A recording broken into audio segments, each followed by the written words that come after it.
Labą dieną, pasirodykit, kas čia už 30 eurų išėjo pas kiniečius, kokio čia mums dalykų prireiks. 2 USB prailgintuvai tokioms lasdelėms, 2, tada valdiklis USB ant jungtukų, geras reikalas, tokius tik kobinius radau, bet pagalvojau, kad gal ir turėtų laikyti, visai atrodo tvirtai, žiūrėsim. Rozetčikė papildomai, kniedeklis,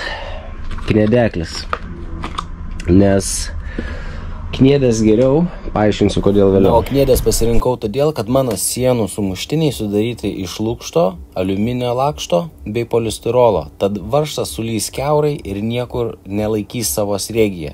Todėl aš pasitelkiau kniedės, nes kniedės suspaudžia, kaip matot, blekutę, tą kobinį su lakštu ir jis tvirtai laikosi ir šoviau ant vieno kobinio netgi 3 kniedės, kad apdruk tvirtai būtų ir lenta laikytųsi ilgą laiką.